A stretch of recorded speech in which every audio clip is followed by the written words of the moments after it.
90%. I mean, that's a huge amount of time, isn't it? The time many of us spend inside buildings. It really is staggering. And yeah, a massive chunk of that is right in our own homes. It definitely makes you stop and think, uh, are these places we live in, our houses, our neighborhoods, are they actually helping our psychological well-being? Or maybe, are they subtly working against it? That's really the core question we're diving into today. Yeah, There's this whole field, architectural psychology. It's basically the science of how buildings affect our feelings, our behavior. right. And, you'd be surprised how often it kind of gets overlooked in architecture and town planning. And it's certainly not something most people are really aware of. Exactly. So for this deep dive, we've gathered a whole mix of studies, different perspectives to try and unpack this connection. Hmm. We're going to look at, well, everything from inside our homes out to our neighborhoods, workplaces, public spaces, even what it's like living way up high in a high rise. All through that lens of our mental state, our psychology. Yeah, the aim is really to pull out those key insights, the invisible forces that shape how you experience the world around you every day, and make them, well, clear, maybe even a bit surprising. So we'll sort of take you on a journey, starting inside the home, like you said, and then zooming out to the wider city. And along the way, We'll touch on things like identity, how spaces shape who we feel we are, community connections, recreation, work, even healing. okay, let's get into it, starting right where most of that indoor time happens, For our homes. And one of the first things that seems really fundamental is this balance, right, between feeling safe and secure refuge. and having that connection outward, seeing opportunity. The prospect. Yeah, exactly. Think about it. It's quite basic. We need our home to be, well, sanctuary, safe. That's refuge. But we also need stimulation, information, Yeah. linked to what's happening outside. Right, that's the prospect side. And this balance, it shows up in design things we might not even notice, like window size. It's amazing there's actual research on this. Like the ideal void to solid ratio, how much window versus wall. Mm-hmm. And apparently there's a kind of sweet spot, around 43% window, go much above that. And people start to like it less. Yeah. Maybe he feels a bit too exposed, too vulnerable. And what's really interesting, they found the height of the window matters more than the width for preference. Oh, interesting. And there are even these subtle, like, gender differences. Some studies suggest women prefer buildings that feel a tiny bit less enclosed, more window space, Hmm. even though they often rate feeling secure inside as really important. That's fascinating. Maybe it depends on whether you're thinking about the view from inside or how the building looks from the outside. It really makes you look at it differently. Yeah. And it also seems like when you think about who might need that refuge feeling the most, maybe young kids or older people, Yeah. research suggests we tend to place them in areas either in a building or neighborhood that offer more of that secure, sheltered feeling. Right. Now, shifting slightly beyond just what we can see right out the window, there's also this connection between our well-being and the amount of detail and variation in our surroundings. You could call it mystery and complexity. Ah, okay. Like why we find natural landscapes so appealing. Exactly. It's the details, the variation. Things aren't uniform. We seem drawn to uneven ground, different plants, variety. It's like our brains are just wired for it. It Yeah. connects to those Gestalt principles, doesn't it? Yeah, things like proximity, seeing a few trees, and your brain just groups them into a little wood. Right. Our minds are always looking for patterns, trying to make sense of things. And if an environment lacks those understandable patterns, if it's just chaotic or totally featureless, It can feel overwhelming, unsettling. precisely, information overload. And think about it evolutionarily. For most of our history, we lived closer to nature. A varied landscape offered more options for food, shelter, play. But you still needed to understand it quickly, right, to spot danger. Exactly. So we seem to respond best to a level of complexity that still feels, ordered, understandable. And even if we can't be in nature all the time, just seeing pictures of it can help. It seems so. Annette Kellgren's research is interesting here. Being in a real forest had the biggest positive impact, naturally. Sure. But even just looking at slideshows of natural scenes measurably reduced stress and boosted positive feelings. And that's pretty powerful. It really points to that deep connection we have to the living world. E.O. Wilson called it the biophilia hypothesis. Our sort of innate attraction to life. Maybe because it signals resources subconsciously. That's the idea. And Rachel Kaplan's work looking at gardens shows how restorative they are, watching things grow. Maybe it taps into some ancestral memory of nurturing things for survival. So even inside our homes, bringing in nature makes a difference. Indoor plants, pets, a window box. Or even simulated nature, like you said. Pictures, green walls. These things can actually improve creativity, vitality, reduce stress. So it comes back to that balance again in our main living spaces. Tall windows for prospect, but maybe not overwhelmingly huge. Enough enclosure for refuge. And yeah, enough ceiling height, too. That seems to make a space feel more, well, uplifting. Okay, let's pivot a bit. How do our homes tie into our sense of self, our identity? Well, in a busy city, especially where everything's constantly changing, your home can become this really important anchor, a place for consistency, a connection to your past and maybe your future. And this brings up that difference between the things we have in our homes, right?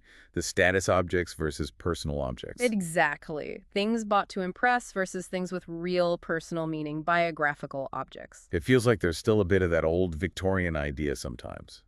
The living room is a front room for show. Irving Goffman talked about that.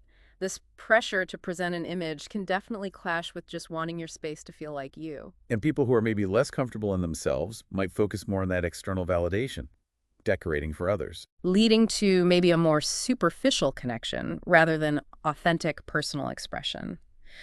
Ideally, a home resonates emotionally because it reflects your taste. Hold on to its, as you put it, biographical texture, the story of your life. And it's amazing, even in those tiny Manhattan apartments Talia Rachavi studied, people find really creative ways to personalize them, to reinforce their identity with objects, experiences. Even in that small space, it seems like a basic need. Absolutely. And it's not just about individual choices. That connection is also shaped hugely by shared experiences, with loved ones. A real home kind of embodies those memories, has space for social life. But what happens with those micro apartments in places like Tokyo or Manhattan, where there's hardly any space? Well, you see public spaces almost becoming substitute living rooms, cafes, parks. But doesn't that carry risks? Yeah. Toyo Ito talked about the urban nomad idea. Right, that it could lead to a more surface-level identity, tied to commercial trends maybe, rather than a deep personal connection to place, possibly leading to some identity confusion. And that's why Michael Gamble stresses how vital the surrounding environment is for these microhomes. Access to green space, good public buildings nearby. To compensate for what's missing inside the home itself, like space for personal expression, restoration. Exactly. Without that, there's a real risk to health and well-being. And, of course, our personalities play a role in how we shape our homes, too. Definitely. Personality, those persistent patterns of thinking, feeling, behaving, shaped by, temperament and experience. It naturally influences our design choices. Someone very agreeable might want that perfect show home. Maybe. While an extrovert might thrive in a busy inner-city spot, an introvert might prefer something more secluded. Sam Gosling's research using the Big Five personality traits. Yeah, like agreeableness, extroversion, introversion. It really showed clear links between those traits and the kinds of places people choose to live and how they arrange them. It all really underlines how important choice and control over our living space are. For happiness, for identity. Which makes short-term rentals where you can't really make your mark potentially quite detrimental. Right. Ideally, we choose homes that suit us, or we have the freedom to adapt them. And you see amazing examples, like those self-build projects, Walter's Way in London. Where residents built their own homes from simple designs, fostering community too. Exactly. Or think of Christiana in Copenhagen, transforming that old military base into this vibrant, self-built community.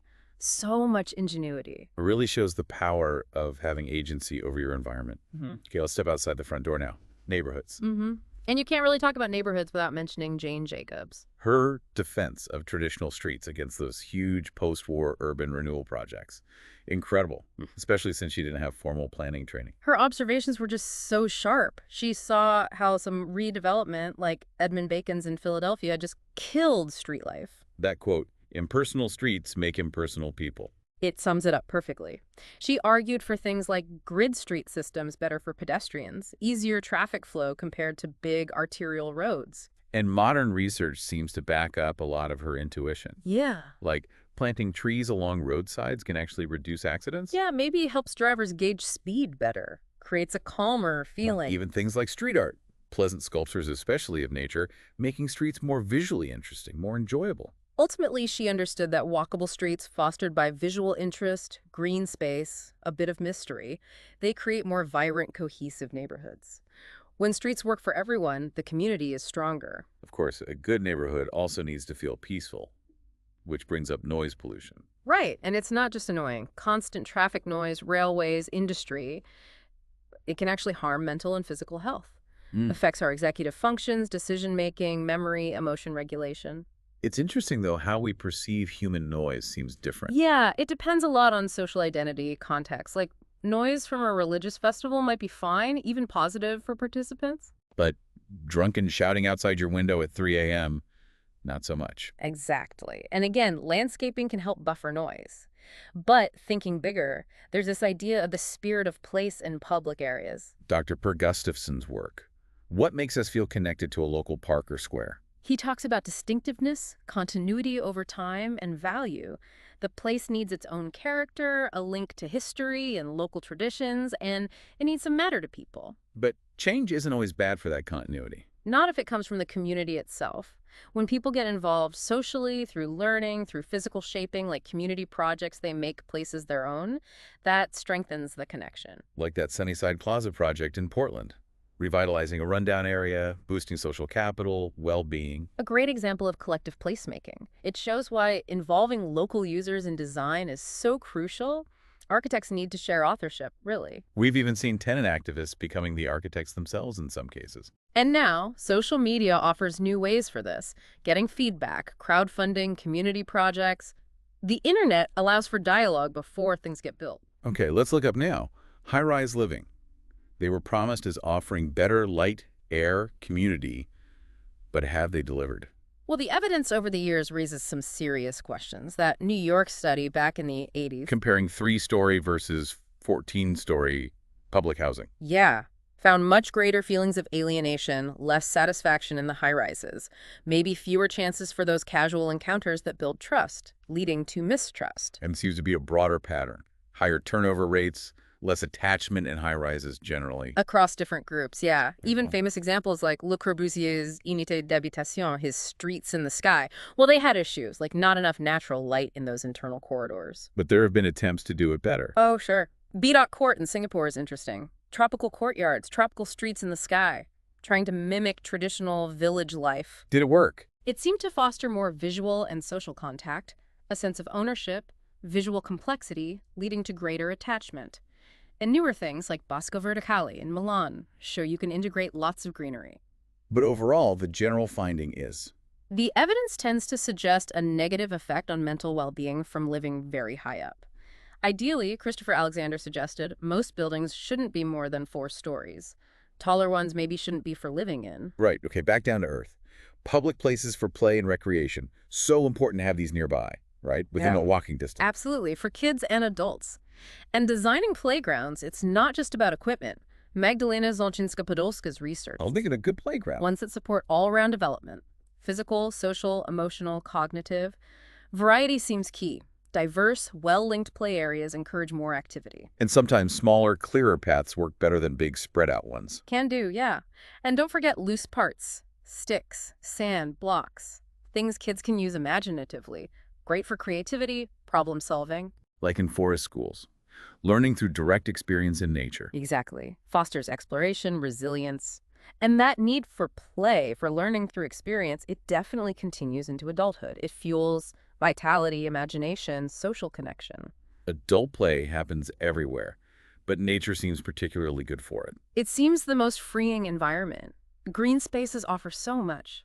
Happiness, contemplation, stress buffering, social contact, even just views of nature help. And proximity to parks is a big deal in cities. Amanda Burden's work, Greening Up New York City, the High Line, Brooklyn waterfront. Beautiful examples of how quality public spaces foster play, assembly, community pride, but they need protecting. And what about blue spaces?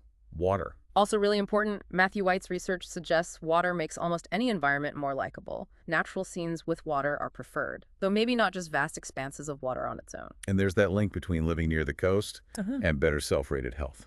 There seems to be, yeah. And even small things, like ponds in gardens, or those floating islands on London's canals creating wetland habitats. People respond really positively. Thinking about recreational buildings, what makes them work? Having semi-private spaces seems important. Places where you can be social comfortably without feeling forced. Overcrowding is stressful, impacts concentration. Although sometimes people seem drawn to busier places like malls. Possibly a feeling of control, knowing you can leave easily. But generally, public spaces should feel open, permeable, safe. Clear sight lines help. It's interesting, the Guggenheim in Bilbao. Huge success as an external landmark. But the interior can be quite confusing, less successful at bringing people together sometimes. Often informal open spaces are better for that. And we should be wary of celebrating those generic non-places, suburban chain bars, alleys. They might actually generate more alienation, yeah. But then you see young people creating amazing junk places with real cultural meaning in unlikely spots. We need to foster that. Like Brixton Market's revival. Great example. So yeah, best recreational spaces are often natural. Buildings should be open, inviting, right-sized.